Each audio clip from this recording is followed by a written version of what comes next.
Hi there guys, welcome back. This is Deepak Kumar, co-founder of Trade Achievers. இந்த வீடியோவில் நான் பார்க்க போகிறோன்னு பார்த்தீங்கன்னா எல்லாருக்கும் நிறைய பேர் என்ன கேட்குறாங்க, சார் இன்வெஸ்ட்மெண்ட் பண்ணுறதுக்கு ஒரு நல்ல புக்காக சொல்லுங்கள் அப்படின்ற மாதிரி கேட்டிருந்தீங்க. அதுக்கு எல்லாருக்கும் தெரிஞ்ச ஒரு புக் என்னென்னா இன்டெலிஜென்ட் இன்வெஸ்டர் அப்படின்ற ஒரு புக்கு தான். இது எழுதினவர் யாருன்னு பார்த்தீங்கன்னா பெஞ்சமின் கிரஹாம் அப்படின்ற மாதிரி சொல்லுவாங்க. இவர் ஒரு நல்ல இன்வெஸ்டர் தான். இன்ஃபேக்ட் பார்த்தீங்கன்னா வாரன் பஃபெட்டுக்கே இவர் வந்து ப்ரொஃபஸராக இருந்த மாதிரி சொல்கிறாங்க. அதே மாதிரி வாரன் பஃபெட்டும் கொடுத்த ஸ்டேட்மெண்ட் என்னென்னா, one of the best book written about investing, இன்வெஸ்ட்மெண்ட்டில் எப்படி பண்ணணும் அப்படின்ற ஒரு பெஸ்ட் புக், கற்றுக் கொடுக்குற ஒரு பெஸ்ட் புக்குன்னா வாரன் பஃபெட்டே இதை தான் கொடுக்குறாரு. வாரன் பஃபெட் எல்லாருக்கும் தெரியும், இந்த காலத்துக்கான ஒரு பெஸ்ட் இன்வெஸ்டர்னால் அவரை தான் சொல்லும். அவரே என்ன சொல்லியிருக்காருன்னா, எனக்கு பிடிச்ச புக்கு, ஒரு இன்வெஸ்ட்மெண்ட்டுக்கு நல்லா கற்றுக் கொடுக்குற புக்கு தான் இந்த புக் அப்படின்னு சொல்லியிருக்காங்க. இதை வேணும்னா நீங்கள் என்ன பண்ணிக்கலாம், வாங்கி படிக்கலாம். இப்போ நான் என்ன பண்ண போகிறேன்னா, இந்த புக்கில் இருக்க ஒரு இம்பார்ட்டண்டான 3 விஷயங்கள் மட்டும் சொல்ல போகிறேன். இன்வெஸ்ட்மெண்ட் பற்றின ஒரு 3 விஷயங்கள். நிறைய விஷயங்கள் இருக்குது, நான் இதில் 3 விஷயங்கள் மட்டும் சொல்கிறேன். அப்படி இன்னும் நிறைய விஷயங்கள் தேவைப்பட்டுச்சு, இன்னும் நிறைய விஷயங்கள் இம்பார்ட்டன்ட் இதுவெலாம் இருக்குன்னா நான் இன்னொரு வீடியோ கூட போகிறதுக்காக ட்ரை பண்ணுறேன். இப்போதைக்கு நம்ம 3 விஷயங்கள் தான் பார்க்க போகிறோம். ஃபஸ்ட்டு, எதுக்கு நம்ம இன்வெஸ்ட்மெண்ட் பண்ணணும் அது மக்களுக்கு தெரியணும். ஃபஸ்ட்டு நம்ம இன்வெஸ்ட்மெண்ட் பண்ணுறோம், ட்ரேடிங் பண்ணுறோம், அதெல்லாம் ஓகே, சைடில் சம்பாதிக்கணும்னு ஆசைப்படுறோம். எதுக்கு? சைடில் சம்பாதிக்கிறதுக்கு இன்னும் நல்லா செலவு பண்ணுறதுக்கா? அதுக்கு கிடையாது. நல்லா புரிஞ்சுக்கோங்க, ஒரு எக்ஸ்ட்ரா சம்பளம் இல்லை எக்ஸ்ட்ரா பிஸ்னஸ் பண்ணுங்க அப்படின்னு நம்ம எல்லாமே சொல்கிறது எதுக்குன்னா, நல்லா செலவு பண்ணுறதுக்காக கிடையாது, இன்ஃப்ளேஷனை பீட் பண்ணுறதுக்காக. அதை தான் இந்த புக்கில் அவர் அழகாக கொடுத்துருக்காரு. என்னன்னா, நீங்கள் இன்ஃப்ளேஷன் அப்படின்ற ஒரு விஷயங்கள் நீங்கள் கவனிக்கிறீங்களா என்னன்னு தெரியல. பணவீக்கம், நீங்கள் நாளுக்கு நாள் வருஷத்துக்கு வருஷம் பணத்தோட வேல்யூ என்ன ஆகிட்டு இருக்குது, கம்மியாகிட்டே இருக்குது. நம்ம இதை அவ்வளோவா கவனிக்கிறது கிடையாது. இப்போ நம்ம என்ன பண்ணுறோன்னா, ஒரு வேலைக்கு போகிறோம், வருஷம் நமக்கு ரைஸ் வருது, நம்ம இன்க்ரிமெண்ட் கொடுக்குறாங்க, அதை நம்ம பார்க்கும் போது நம்மளுக்கு சந்தோஷமாக இருக்குது. என்னென்னா வருஷம் இன்க்ரிமெண்ட் வரும்போது நல்லா சம்பளம் இன்க்ரீஸ் ஆகுது. ஆனால் உங்களுக்கு எவ்வளோ சம்பளம் ஏறுதோ அதுக்கேற்ற செலவும் வந்துட்டு தான் இருக்குது. அதை நிறைய பேர் கவனிக்கிறது இல்லைன்னா, நம்ம நிறைய சம்பாதிக்க ஆரம்பித்தாலும் அதுக்கேற்ற செலவு என்ன வந்துகிட்டே தான் இருக்குது. என்னென்னா, இதை தான் நம்ம என்ன சொல்கிறோம், இன்ஃப்ளேஷன், பணவீக்கம் சொல்கிறோம். ஏன்னா 10 வருஷம் முன்னாடி நீங்கள் ஒரு பால் பேக்கெட் ஒரு 15 ரூபாய்க்கு வாங்கியிருந்தீங்கன்னா இப்போ 30 ரூபா இருக்குது. நீங்கள் 10 வருஷம் முன்னாடி வாங்கின சம்பளம் இப்போ வாங்கியிருக்க மாட்டீங்க, சம்பளம் ஏறி இருக்கும். அதே மாதிரி பார்த்தீங்கன்னா பொருளோட விலையும் ஏறி இருக்குது. இதை தான் என்ன சொல்கிறாங்கன்னா இன்ஃப்ளேஷன் சொல்கிறாங்க. இந்த இன்ஃப்ளேஷனை பீட் பண்ணணும். இந்த இன்ஃப்ளேஷனை நீங்கள் என்ன பண்ணணும், இந்த காசு பணம் வீக்கம் வருதுன்னா அதை பீட் பண்ணணும்னு நீங்கள் நினச்சிங்கன்னா அதுக்காக தான் இன்வெஸ்ட்மெண்ட் பண்ணணும்னு சொல்கிறாரு. என்னென்னா, நீங்கள் நார்மலாக ஒரு 2 நோட்டு இருக்குதுன்னு வச்சுக்கோங்க, ஒரு 100 ரூபா நோட்டு, இன்னொரு 100 ரூபா நோட்டு. ஒரு 100 ரூபா நோட்டு என்ன பண்ணுறீங்க, தலைகாணி கீழே அப்படியே 10 வருஷம் வைக்கிறீங்கன்னா அது அப்படியே தான் இருக்கும், அதோட ப்ரைஸ் ஏறவே ஏறாது. ஆனால் அதோட வேல்யூ கம்மியாகிட்ருக்கும். 10 வருஷம் கழிச்சு அந்த தலைகாணி கீழே வச்சுருந்தா அது 100 ரூபா வேல்யூ கம்மியாகிட்ருக்கு. என்னென்னா, 10 வருஷம் முன்னாடி நம்ம ஏதோ ஒரு பொருள் வாங்கணும்னா அந்த 100 ரூபாய்க்கு 10 பொருள் வாங்கியிருக்கலாம். இப்போ நம்மளால் 5 பொருள் தான் வாங்க முடியுது. அப்போ என்ன ஆச்சுன்னா, 100 ரூபா அப்படியே இருந்தாலும் அந்த 100 ரூபாவோட வேல்யூ கம்மியாகிடுச்சு. அதுவே நீங்கள் அந்த இன்னொரு 100 ரூபா எடுத்து பேங்க்கில் போட்டிருந்தீங்கன்னா அது என்ன பண்ணியிருக்கோம், சின்ன இன்ட்ரெஸ்ட்டாக இருந்தாலும் உங்களுக்கு என்ன பண்ணியிருக்கோம், அதுக்கேற்ற மாதிரி ஏற்றி கொடுத்துருக்கோம். அப்போ கொஞ்சம் ப்ராஃபிட் வந்திருக்கும், பணத்தோட வேல்யூ கொஞ்சம் என்ன இருக்கணும், நீங்கள் இன்வெஸ்ட் பண்ண காசு கொஞ்சம் அதிகமாக இருக்குது. இதை தான் அவர் சொல்ல வர்றாரு. என்னென்னா, சும்மா வைக்காதீங்க உங்கள் காசை. இன்ஃப்ளேஷன்றது ஒரு இம்பார்ட்டண்டான விஷயம். இந்த பணம் வீக்கம்ன்றது வந்து டெய்லியும் நம்ம எக்கனாமியில் நடந்துக்கிட்டே தான் இருக்குது, நம்ம இதை கவனிக்கிறதே கிடையாது. நம்ம சேர்த்து வைக்கிறோன்னு காசு சும்மா வந்து பீரோலையோ இல்லை தலைகாணி கிழிவு வைக்கிறோம், அந்த மாதிரி வச்சிங்கன்னா இந்த பண வீக்கத்தை நம்ம இது பண்ண முடியாது. அதுக்காக என்ன பண்ணுங்கள், இன்வெஸ்ட்மெண்ட் பண்ணுங்கள். புரியுதா? இப்போது இன்வெஸ்ட்மெண்ட் எதுக்கு பண்ணுறோன்னா, பண வீக்கத்தை நீங்கள் தடுக்கணும்னு நினச்சிங்கன்னா அதுக்காக தான் இன்வெஸ்ட் பண்ணணும். நீங்கள் சும்மா யோசிக்கலாம், சார் 10 வருஷம் முன்னாடி இப்போ ஒரு பொருளை பார்த்தேன் 5 ரூபாய்க்கு வாங்கினேன், எனக்கும் அதே பொருள் 5 ரூபா தான் இருக்குது அப்படின்னா பணம் ஏறலையே சார், அப்படியே தான் இருக்குது அப்படின்னு நம்ம நினைக்கலாம். இப்போ 10 வருஷம் முன்னாடி பார்த்த பொருள் 5 ரூபா இருக்குது, இப்போயும் 5 ரூபா தான் இருக்குன்னா பொருளோட விலை ஏற்றிருக்காமல் இருக்கலாம், பொருளோட விலை ஏறாமல் இருந்திருக்கலாம். ஆனால் பொருளோட குவான்டிட்டி கம்மி பண்ணிட்டுருப்பாங்க. இன்ஃப்ளேஷன் இது பண்ணுன்றதுக்காக. இப்போது சும்மா ஒரு சாக்லேட் சொல்லணும்னு வச்சுக்கோங்க, சாக்லேட் 5 வருஷம் முன்னாடி ஒரு 5 ரூபாய்க்கு வாங்கியிருந்தீங்கன்னா அதே சாக்லேட் நீங்கள் 5 ரூபா கொடுத்து தான் வாங்குறீங்க. ஆனால் அந்த சாக்லேட்டோட சைஸ் என்ன பண்ணியிருப்பாங்க, கம்மி பண்ணியிருப்பாங்க. இதான் வந்து ஸ்ட்ரிங்ஃப்ளேஷன் அப்படின்னு சொல்லுவோம். என்னென்னா, கம்மிப்படுத்துறது. அதுவும் இன்ஃப்ளேஷன் தான். என்னென்னா, சில பேர் இந்த மாதிரி டாக்டிக்ஸ் யூஸ் பண்ணுவாங்க. என்னென்னா, நம்ம ஏறாத மாதிரி காமிக்கிறதுக்காக இந்த மாதிரி டாக்டிக்ஸ்லாம் யூஸ் பண்ணுவாங்க. இருந்தாலும் பார்த்தீங்கன்னா, பணம் வீக்கம் என்றது அது வருஷம் வருஷம் நடந்துக்கிட்டு தான் இருக்கும். அதை தடுக்க முடியாது. பணத்தோட வேல்யூ பார்த்திங்கன்னா கொஞ்சம் கம்மியாகிட்டே தான் இருக்கும். பொருளோட விலைகள் எல்லாமே அதிகமாகிட்டே தான் இருக்கும். நல்லா புரிஞ்சுக்கோங்க. அதுக்காக தான் நம்ம இன்வெஸ்ட்மெண்ட் பண்ணணும். சரி, இன்வெஸ்ட்மெண்ட் பண்ணுறோம், அது எப்படி பண்ணுறது, அதை தான் நம்ம நெக்ஸ்ட்டு பார்க்க போகிறோம். இன்வெஸ்ட்மெண்ட் பண்ணும்போது அவர் என்ன சொல்லியிருக்காருன்னா, அந்த புக்கில் ஒரு இமேஜினரி கேரக்டர் ஒன்று அவர் கொடுத்துருக்காரு. இமேஜினரினா சும்மா ஒரு கற்பனையான ஒரு கதாபாத்திரம்னு வச்சுக்கோங்களேன். அந்த கற்பனையான கதாபாத்திரத்துக்கு அவர் பேர் என்ன வச்சுருக்காருன்னா மிஸ்டர் மார்க்கெட், மிஸ்டர் சந்தை பேர் வச்சுக்கோங்க. இப்போ இந்த மிஸ்டர் சந்தையை சும்மா ஒரு எக்ஸாம்பிள் சொல்லலாம். பக்கத்து வீட்டுக்காரர் மாதிரி வச்சுக்கோங்களேன். பக்கத்து வீட்டில் ஒரு நெய்பர் இருக்கார், பக்கத்து வீட்டில் ஒருத்தர் இருக்கார். அவர் வந்து வீடு விற்கணும்னு ஆசைப்பட்றாரு, இல்லை ஏதோ ஒரு பொருளை விற்கணும், மொபைலோ இல்லை லேப்டாப்போ விற்கணும்னு ஆசைப்பட்றாரு. அவருக்கு என்ன ஒரு பிரச்சனைனா, அந்த மிஸ்டர் மார்க்கெட்டுக்கு பக்கத்து வீட்டுக்காரருக்கு என்ன பிரச்சனைனா, அவரோட மூடுக்கு ஏற்ற மாதிரி தான் ப்ரைஸை வந்து ஏற்றி வைக்கிறதோ கம்மியாக வைக்கிறதோ பண்ணுவார். எப்போதுமே நீங்கள் பார்த்துருப்பீங்க, நிறைய பேர் அந்த மாதிரி இருப்பாங்க. நல்ல சந்தோஷமாக இருந்தாங்கன்னா என்ன பண்ணுவாங்கன்னா, சில பேர் வந்து கம்மியாக கொடுப்பாங்க. கொஞ்சம் சேடாக இருந்தாங்கன்னா சில பேர் அதிகமாக கொடுப்பாங்க.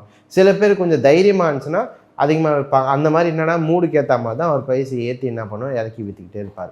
அவர் அந்த மாதிரி தான். இன்றைக்கி நீங்கள் போய் கேட்குறீங்க, இன்றைக்கி அவர் மூடு ஒரு மாதிரி இருக்குன்னா அந்த லேப்டாப் வந்து 10,000 சொல்லலாம். நாளைக்கு வந்து இல்லை அவருக்கு வந்து மூடு வேறு மாதிரி இருக்குன்னா என்ன சொல்லுவார், 15,000 சொல்லுவார். அப்போ ஒரு நாளைக்கு என்ன ஆகிட்டுருக்கு, அவருக்கு மூடு மாறிக்கிட்டே இருக்குது. அப்போ நீங்கள் என்ன பண்ணுவீங்கன்னா, அவர் மூடு எப்போ மாறுதோ, உங்களுக்கு கம்மியாக எப்போ கிடைக்குதோ அப்போ தான் நீங்கள் என்ன பண்ணுவீங்க, வாங்குவீங்க. இதான் நம்ம பண்ணுறது. என்னென்னா நம்ம கவனிச்சிக்கிட்டே இருப்போம், அவர் பார்த்துக்கிட்டே இருப்போம்.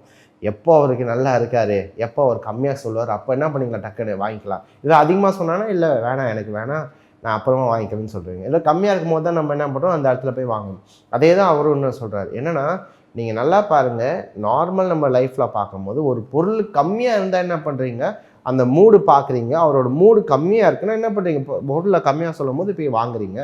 ஆனால் மார்க்கெட்டில் பண்ணும்போது மட்டும் ஏன் இந்த மாதிரி பண்ண மாட்டீங்க அப்படின்னு கேட்குறாங்க. மார்க்கெட்டில் பண்ணும்போது நம்ம இந்த மாதிரி பண்ணுறது இல்லையா? சும்மா சொல்கிறேன், மார்க்கெட் வந்து நல்லா ஏறும் போது நம்ம என்ன யோசிப்போம்னா, ஐயோ நல்லா இருக்குது, வாங்கிக்கலாம் அப்படின்ற மாதிரி யோசிப்போம். அதுவே மார்க்கெட் இறங்கும் போது நம்ம என்ன பண்ணலாம், ஐயோ வித்துடலாம் அப்படின்ற மாதிரி யோசிப்போம். இப்போ நீங்கள் நார்மல் லைஃப்பில் என்ன சொன்னீங்கன்னா, அவரோட மூட் ஸ்விங்க்கு ஏற்ற மாதிரி பார்க்கும்போது நம்ம கம்மியாக இருக்கும் போது தான் வாங்க ட்ரை பண்ணுறோம். ஆனால் மார்க்கெட்டில் போகும்போது ப்ரைஸ் அதிகமாக இருக்கும் போது நீங்கள் என்ன பண்ணுறீங்க, வாங்க ட்ரை பண்ணுறீங்க. இதுலேருந்தே என்ன தெரியுதுன்னா, நீங்கள் நார்மல் லைஃப்பில் இருக்க உங்களுக்கும் ட்ரேடிங்கில் வர உங்களுக்கும் அப்படியே ஆப்போசிட்டாக இருக்கீங்க. அதை தான் அவர் சொல்ல வர்றாரு. என்னன்னா நார்மல் லைஃப்பில் அவர் மூடு பார்க்கும்போது கம்மியாக கொடுக்குறான்னா வாங்க ட்ரை பண்ணுறீங்க. இதுவே மார்க்கெட்டில் மட்டும் மார்க்கெட் உங்களுக்கு கம்மியாக கொடுக்குதுன்னா ஏன் பயப்படுறீங்க, கம்மியாக தானே இருக்குது, தைரியமாக வாங்குங்க அப்படின்ற மாதிரி சொல்கிறார். அதிகமாக இருக்கும் போது போய் வாங்காதீங்க. ஆனால் அவர் மூடு வந்து அந்த மாதிரி இருக்குது, அதனால் அந்த இடத்துல போய் வாங்காதீங்க. அவர் மூடு கம்மியாக சொல்லும் போது அவருக்கு சந்தோஷமாக இருக்காரு, இல்லை கம்மியாக சொல்கிறேன்னா கம்மியான இடத்த வாங்கிக்கோங்க அப்படின்னு சொல்கிறார். இதை தான் நம்ம என்ன சொல்லுவோம்னா buy at low sell at ஹைன்னு சொல்லுவோம். என்னென்னா கம்மியான விலை வாங்குறது, அதிகமான விலைக்கு வைக்கிறது. பிஸ்னஸ் நீங்கள் பண்ணுறீங்கன்னு வச்சுக்கோங்க, நார்மல் பிஸ்னஸ், ட்ரேடிங் இல்லை, நார்மல் ஒரு பிஸ்னஸ் பண்ணணும்னு நினச்சிங்கன்னா கூட அந்த பிஸ்னஸில் ஒரு பொருளை கம்மியாக வாங்கணும், அதிகமாக விற்கணும். இதுதான் பிஸ்னஸ்.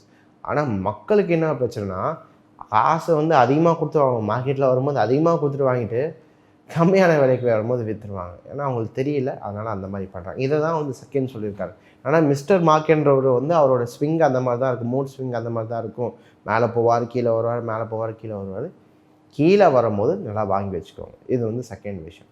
மூணாவது, அவர் நிறைய விஷயங்கள் சொல்லியிருக்காரு. நான் என்ன பண்ணேன்னா அதை ஒரு இடத்துலேருந்து ஒன்று எடுத்து எப்படி கோர்வையாக கொண்டு வரதுக்காக தான் நான் கொடுக்குறேன். இப்போ மூணாவது விஷயம், அவர் வேல்யூ இன்வெஸ்டிங் பண்ணுங்க அப்படின்ற மாதிரி சொல்லியிருக்காரு. அவர் வேறு இடத்துல சொன்னார், இதை நம்ம என்ன பண்ணியிருக்கோம்னா இதோடு ஜாயின் பண்ணுறோம். என்னென்னா அவர் சொன்ன விஷயங்கள் எல்லாமே கரெக்டு தான். என்னென்னா கம்மியாக இருக்கும்போது வாங்கிக்கலாம் அப்படின்ற மாதிரி சொன்னார். எல்லா ஸ்டாக்கும் கம்மியாக இருக்கும்போது வாங்கலாமா, எல்லா ஸ்டாக்கும் மேலே போகுமா, அந்த மாதிரி அர்த்தம் கிடையாது. சிலது கம்மியாக இருக்குன்னா அப்படியே இன்னும் கீழே அடிச்சுட்டு போகிறதுக்கான சான்சஸும் இருக்குது. அதனால தான் இந்த மூணாவது பாயிண்ட்டு நான் இங்கே ஜாயின் பண்ணுறேன். என்னென்னா கம்மியாக இருக்குன்னு உடனே வாங்காதீங்க, அந்த கம்பெனியோட வேல்யூ நல்லா இருக்கான்னு பார்த்து வாங்க. கம்மியாக இருந்தாலும் அந்த கம்பெனிக்கு வேல்யூ இருக்கா அப்படின்னு பார்த்து வாங்க. இது வந்து நான் ஏற்கனவே ஒரு வீடியோ போட்டிருக்கேன், என்னென்னா வேல்யூ இன்வெஸ்டிங், க்ரோத் இன்வெஸ்டிங் அப்படின்ற மாதிரி போட்டிருக்கேன். இந்த வீடியோ வேணால் அந்த லிங்க்கை வேணால் நான் கீழே கொடுக்குறேன். அது ரொம்ப யூஸ்ஃபுல்லாக இருக்கும். நீங்கள் எந்த இன்வெஸ்டர் அப்படின்னு நீங்கள் பார்க்கறதுக்காக கண்டுபிடிக்கிறதுக்காக அந்த வீடியோ மறக்காமல் பாருங்க. வேல்யூ இன்வெஸ்டாரா இல்லை க்ரோத் இன்வெஸ்டாரா? வேல்யூன்றது ஒரு கம்பெனியோட வேல்யூ பார்த்து பண்ணுறது, க்ரோத்ன்றது வந்து ஒரு கம்பெனி வந்து அப்படியே வளர்ந்துக்கிட்டே இருப்பாங்க, அந்த மாதிரி கம்பெனியில் போய் பண்ணுறது தான் வந்து க்ரோத் இன்வெஸ்டிங். அந்த டீட்டெயிலாக நான் கொடுத்துருக்கேன். உங்களுக்கு சிம்பிளாக ஒரு சின்ன ஒரு எக்ஸாம்பிள் சொல்லணும் வேல்யூக்கும் க்ரோத்துக்கும் அப்படின்ற. உங்களுக்கு ஏதோ ஒரு இப்போ கார் ரிப்பேர் ஆகிடுச்சுன்னு வச்சுக்கோங்களேன், க்ரோத்துக்கும் வேல்யூ இன்வெஸ்டிங்க்கும் நான் வந்துட்டு ஒரு எக்ஸாம்பிள் சொல்லுவேன். கார் ரிப்பேர் ஆகிடுச்சுன்னா நீங்கள் என்ன பண்ணலான்னா, ஒரு நல்ல ஒரு கம்பெனி இருக்குது, ஒரு பெரிய கம்பெனி, அந்த கம்பெனியில் போய் கொடுக்கலாம். அந்த கம்பெனியில் போய் கொடுத்தீங்கன்னா அவங்க என்ன பண்ணுவாங்க, நல்லா பண்ணி கொடுப்பாங்க, டக்குன்னு பண்ணி கொடுத்துருவாங்க, ஒரு 3 நாளில் பண்ணி கொடுத்துருவாங்க. கொஞ்சம் ப்ரைஸ் கொஞ்சம் அதிகமாக தான் இருக்குது, ஏன்னா அந்த கம்பெனி வச்சு பண்ணுறதுனால அவங்க என்ன பண்ணுவாங்க, 3 நாள் சீக்கிரமாக கொடுத்தாலும் அவங்க என்ன பண்ணுவாங்க, அதுக்கேற்ற மாதிரி ப்ரைஸ் வாங்குவாங்க. அது வந்து க்ரோத் இன்வெஸ்டிங். என்னென்னா டக்குன்னு முடிக்கணும், டக்குன்னு ப்ராஃபிட் வரணும்னு நினச்சிங்கன்னா நீங்கள் எங்கே போய்க்கலாம், க்ரோத் இன்வெஸ்டிங் போய்க்கலாம். இதுவே வந்துட்டு அதே கார் ரிப்பேர் ஆயிடுச்சு, ஆனால் நீங்கள் ஒரு பெரிய கம்பெனியில் போய் கொடுக்காம ஒரே ஒரு ஆள் தான் இருக்கார், ஒரு மெக்கானிக் இருக்கார், அவரில் போய் கொடுக்குறீங்க, அவர்கிட்ட போய் கொடுக்குறீங்க. ஆனால் அவர் நல்ல மெக்கானிக், அவர்கிட்ட ஒரு நல்ல வேல்யூ இருக்குது. அவர்கிட்ட போய் கொடுக்கும் போது ப்ரைஸ் கம்மியாக தான் வாங்குவார், ஆனால் வந்துட்டு அந்த காரை ரிப்பேர் பண்ணி கொடுக்கறதுக்கு ஒரே ஆளாக பண்ணுறதுனால லேட் ஆகும். அது 10 நாள் ஆகலாம், 15 நாள் ஆகலாம், இல்லை 1 மாதமாக கூட ஆகலாம். ஆனால் என்ன பண்ணுவார்னா அழகாக பண்ணி கொடுத்துருவார். அது நல்லா புரிஞ்சுக்கோங்க. அந்த மெக்கானிக் கிட்ட போகும்போது, அந்த ஒரு மெக்கானிக் கிட்ட போகும்போது நீங்கள் என்ன புரிஞ்சுக்கணுன்னா, அவர் நல்ல மெக்கானிக்கா, வேல்யூ இருக்கா அப்படின்னு பார்த்து தான் இன்வெஸ்ட் பண்ணணும். சும்மா ஒரு மெக்கானிக் கிட்ட கொடுக்குறேன் அப்படின்னு யார்கிட்டையும் கொடுக்கக்கூடாது. என்னன்னா இந்த ஒரு மெக்கானிக்காக இருந்தாலும் நல்ல பண்ணுறவராக கிட்ட கொடுத்தீங்கன்னா என்ன பண்ணுவார், கொஞ்சம் நாள் எடுத்தாலும் அழகாக அந்த வேலையை பண்ணி கொடுப்பார். இதுதான் க்ரோத் இன்வெஸ்டிங், வேல்யூ இன்வெஸ்டிங். சிம்பிளாக சொல்லணும்னா க்ரோத்னா டக்குன்னு பண்ணி கொடுப்பாங்க, டக்குன்னு ப்ராஃபிட் வரும். அது வேல்யூனா கொஞ்சம் லேட்டாகும், ஆனால் அவர்கிட்ட வேல்யூ இருக்குது, அவரை நம்பி கொடுக்குறீங்க, வேல்யூ இருக்குது, கொஞ்சம் லேட்டாகவும் இருந்தாலும் வரும். இதை தான் வந்து வேல்யூ இன்வெஸ்டிங், க்ரோத் இன்வெஸ்டிங் சொல்கிறோம். இப்போ நீங்கள் உங்களுக்கு பிடிச்ச மாதிரி பண்ணிக்கலாம். ஆனால் அந்த பெஞ்சமின் கிரஹாம் அப்படின்றவர் பார்த்தீங்கன்னா முக்கால்வாசி அவருக்கு பிடிச்சது வேல்யூ இன்வெஸ்டிங் தான். ஏன்னா கம்மியான விலைக்கு ஒரு ஸ்டாக்கை பார்ப்பார், அந்த ஸ்டாக்கான வேல்யூ இருக்கா, அந்த கம்பெனிக்கு உண்மையாலே வேல்யூ இருக்கா, இன்ட்ரென்சிக் வேல்யூ அப்படின்னு சொல்லுவாங்க. இன்ட்ரென்சிக் வேல்யூனா அந்த கம்பெனியோட வேல்யூ வந்து கம்மியாக இருக்கா அப்படின்னு பார்த்து வாங்குறது. அதை எப்படி கேல்குலேட் பண்ணணும்னு கூட நான் இன்னொரு வீடியோ போடுறேன். நிறைய வீடியோஸ் வந்துட்டுருக்கு, பார்த்துட்டே இருங்க. எப்படி இன்ட்ரென்சிக் வேல்யூ கம்மியாக இருக்குது, வேல்யூ கம்மியாக இருக்க கம்பெனி எப்படி கண்டுபிடிக்கிறதுன்னு வீடியோலாம் வரும். அவர் என்ன பண்ணுவார்னா அந்த மாதிரி கம்பெனியாக அவர் ரிசர்ச் பண்ணி அதை கண்டுபிடிச்சி அதில் போய் என்ன பண்ணுவார், இன்வெஸ்ட்மெண்ட் பண்ணுவார். இப்போ நிறைய பேருக்கு வேல்யூ இன்வெஸ்டிங்கிறது சூட் ஆகுமா? கண்டிப்பாக சூட் ஆகுது. இப்போ இருக்க ஏஜுக்கு பார்த்தீங்கன்னா நிறைய பேருக்கு என்ன ஒரு ப்ராப்ளம்னா, வேல்யூ இன்வெஸ்டிங் பண்ணுறதுக்கான மைண்ட் செட் யாருக்குமே கிடையாது. எல்லாருக்கும் என்னென்னா இன்றைக்கி போட்டால் நாளைக்கு காசு வரணும் அப்படின்ற மைண்ட் செட் இருக்கிறதுனால அவங்களுக்குலாம் க்ரோத் இன்வெஸ்டிங் தான் சூட் ஆகும். க்ரோத் இன்வெஸ்டிங் பண்ணிக்கலாம். இல்லை நீங்கள் வந்து வேல்யூ இன்வெஸ்டிங் பண்ணும்போது கொஞ்சம் மணி வந்து சேஃபாக இருக்கும்னு சொல்லுவாங்க, கொஞ்சம் காசு வந்து கொஞ்சம் சேஃபாக இருக்கிறது நல்லது. ஏன்னா க்ரோத்துன்றது நல்ல க்ரோத் வரும், விழுந்தாலும் கொஞ்சம் டக்குன்னு விழும். வேல்யூன்றது வந்து ஏறினாலும் பொறுமையாக வரும், இறங்கினாலும் பொறுமையாக வரும். உங்களோட கேஷை சேவ் பண்ணணும், கொஞ்சம் சேஃப்டியாக வச்சுக்கணும்னு நினச்சிங்கன்னா நீங்கள் வேல்யூ இன்வெஸ்டிங் போகலாம். இல்லை எனக்கு டக்குன்னு ப்ராஃபிட் வரணும்னு நினச்சிங்கன்னா நீங்கள் தாராளமாக என்ன பண்ணலாம், க்ரோத் இன்வெஸ்டிங் போகலாம். ஆனால் 2 இன்வெஸ்டிங் இருக்குது. நிறைய சொன்ன மாதிரி லிங்க்கு கொடுக்குறேன், அதை பாருங்கள், டீட்டெயிலாக உங்களுக்கு சொல்லுவாங்க. இப்போ புரியுது எனக்கு. இன்வெஸ்ட்மெண்ட் நிறைய விஷயங்கள் இருக்குது, நான் அந்த 3 விஷயங்கள் மட்டும் தான் ஃபோக்கஸ் பண்ணியிருக்கேன். என்னென்னா இன்ஃப்ளேஷன்ன்ற ஒரு விஷயம் வருஷம் நாளுக்கு நாள் ஏறிக்கிட்டே தான் இருக்குது. நீங்கள் இன்றைக்கி பார்த்தீங்கன்னா பெட்ரோல் விலை கூட நாளுக்கு நாள் ஏறிக்கிட்டே தான் இருக்குது. ஏன்னா நம்ம கொஞ்ச நாள் முன்னாடி கூட, கொஞ்சம் வருஷம் முன்னாடி கூட 50 ரூபாய்க்கு பெட்ரோல் போட்டோம், இப்போ 100 ரூபா வந்துருச்சு. அப்போது நீங்கள் வச்சுருந்த அதே காசு தான், அதே 100 ரூபா தான். பெட்டு கீழே வச்சுருந்தீங்கன்னா அதே 100 ரூபாய்க்கு இப்போது 2 வருஷம் முன்னாடி 2 லிட்டர் போட்டுக்கலாம், இப்போ வந்து 1 லிட்டர் போடுற மாதிரி ஆயிடுச்சு. சும்மா ஒரு எக்ஸாம்பிள் சொல்கிறேன். அப்போ பார்த்தீங்கன்னா இன்ஃப்ளேஷன்ற ஒரு பொருள் இருக்குது, எல்லாத்தோட விலை ஏறிக்கிட்டே இருக்குது. அதுக்காக தான் நம்ம என்ன பண்ண சொல்கிறோன்னா இன்வெஸ்டிங் பண்ண சொல்கிறோம். இன்வெஸ்டிங் பண்ணும் போது செகண்ட் விஷயம் புரிஞ்சுக்கும் போது, அந்த மார்க்கெட் மிஸ்டர் மார்க்கெட்ன்ற ஒரு மூடு வந்து நல்லா மேலே போகும், கீழே வரும். நல்லா ஹாப்பியாக இருக்கும் போது நல்லா ப்ரைஸ் ஏற்றுவார், இல்லை ஸ்லோவாக இருக்கும்போது சேடாக இருக்கும்போது ப்ரைஸை கம்மி பண்ணுவார். அப்போ நீங்கள் என்ன பண்ணணுன்னா, அவரோட ஸ்விங்கு, அவரோட மூடு வந்துட்டு நல்லா ஹாப்பியாக இருக்கும்போது, ப்ரைஸ் அதிகமாக இருக்கும்போது வாங்கக்கூடாது, ப்ரைஸு கம்மியாக இருக்கும் போது தான் வாங்கணும். நார்மலாக முன்னாடியே சொன்ன மாதிரி அந்த எக்ஸாம்பிள் புரிஞ்சுக்கும். ஒரு பொருளை வாங்குறீங்கன்னா எப்போதுமே கம்மியாக இருக்கும் போது தான் வாங்குறீங்க. அதே மாதிரி இதுவும் கம்மியாகிட்ட பிறகு என்ன பண்ணிக்கோங்க, வாங்கிக்கோங்க. ஐயோ மேலே இருக்குது வாங்கிக்கலாமா, அந்த மாதிரி பண்ணாதீங்க. அதே மாதிரி கம்மியாக இருக்க கம்பெனி எல்லாமே வாங்கலாமா, வாங்கக்கூடாது.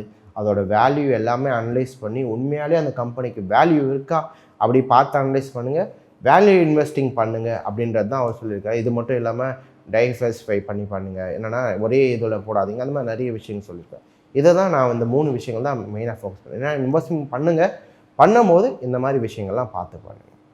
ஸோ இப்போ முன்னாடியே சொன்ன மாதிரி இந்த விஷயங்களை இன்வெஸ்ட்மெண்ட் பண்ணணும் அப்படின்னு நினச்சிங்கன்னா, இல்லை ட்ரேடிங் பண்ணணும்னு நினச்சிங்கன்னா, நம்ம முக்கால்வாசி ட்ரேடிங் தான் ஃபோக்கஸ் பண்ணணும். ட்ரேடிங் பண்ணணும்னு நினச்சிங்கன்னா நம்ம கிளாஸஸ் எடுத்துகிட்டு இருக்கோம். எவ்ரி மண்டே வந்து சென்னை, கோயம்புத்தூர் அண்ட் பெங்களூரில் வந்து கிளாஸஸ் ஸ்டார்ட் ஆகும். அதில் நீங்கள் வந்து என்ரோல் பண்ணிக்கலாம். அதில் வந்து என்னென்ன இது விஷயங்கள் இருக்குது, ஸ்டார்டிங்லேருந்து எல்லாமே சொல்லி தருவாங்க. ஷேர்ஸ்னால் என்ன, ஃபியூச்சர்ஸ்னால் என்ன, ஆப்ஷன்னா என்ன, எல்லாமே சொல்லி தருவாங்க.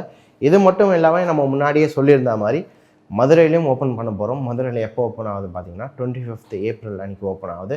மண்டே வருது 25th ஏப்ரல். அப்போது நீங்கள் மதுரையில் இருக்கீங்கன்னா தாராளமாக வந்து ஜாயின் பண்ணிக்கலாம். அதே மாதிரி பேசிக்லேருந்து ஸ்டார்ட் பண்ணுவாங்க. இப்போ மதுரையில் படிக்கிறவங்களுக்கு பார்த்தீங்கன்னா 29th ஃப்ரைடே அன்றைக்கி என்னோடய கிளாஸஸ் இருக்கும். நான் பர்சனலாக வந்து உங்களுக்கு கிளாஸ் எடுப்பேன். அதில் என்ன சொல்லி தருவோம்னு பார்த்தீங்கன்னா டெக்னிக்கல் அனாலிசிஸ், எப்படி ட்ரெண்டுனா என்ன, ட்ரெண்டு எப்படி யூஸ் பண்ணணும், எங்கே பை பண்ணணும், எங்கே செல் பண்ணணும். இப்போ நான் சொன்னேன்ல, லோவில் பை பண்ணணும். லோனா எது, இதுதான் லோவா, ₹10 லோவா, இல்லை ₹20 லோவா, இல்லை ₹100 லோவா, ஒரு ஸ்டாக்கும் ஒரு லோ இருக்கும். இந்த ஸ்டாக் எது லோ அப்படின்னு நம்ம அனலைஸ் பண்ணி பார்க்குறது, எப்படி அனலைஸ் பண்ணி பார்க்கலாம், எது ஐ அப்படின்னு கண்டுபிடிக்கிறதுலாம் அதை நான் வந்து பர்சனலாக வந்து சொல்லிக் கொடுப்பேன். இது மட்டும் இல்லாமல் முன்னாடியே சொன்ன மாதிரி இப்போ நான் சொல்லிக் கொடுத்த டெக்னிக்கல்ஸை பொறுமையாக ட்ரெயினர்ஸ் எடுத்து கொடுப்பாங்க. அப்புறமா வந்து ப்ராக்டிகல் செக்ஷன்ஸ் இருக்குது, அப்புறமா ட்ரேடிங் ஃப்ளோர் இருக்குது. நம்ம எல்லா சர்வீஸும் ப்ரொவைட் பண்ணுறோம். இதுக்கான டீட்டெயில்ஸ்லாம் வேணும், இல்லை உங்களுக்கு என்ன டவுட்ஸ் இருக்குன்னா இந்த கீழே இருக்க ஸ்கூல் நம்பருக்கு கால் பண்ணிங்கன்னா எல்லாமே அவங்களுக்கு சொல்லுவாங்க. ஸோ எனக்கு தெரிஞ்ச இந்த வீடியோ ரொம்ப யூஸ்ஃபுல்லாக இருக்கும்னு நினைக்கிறேன். இதே மாதிரி நான் உங்களை அடுத்த வீடியோவில் சந்திக்கிறேன். அன்டில் தென் டேக் கேர், பாய்.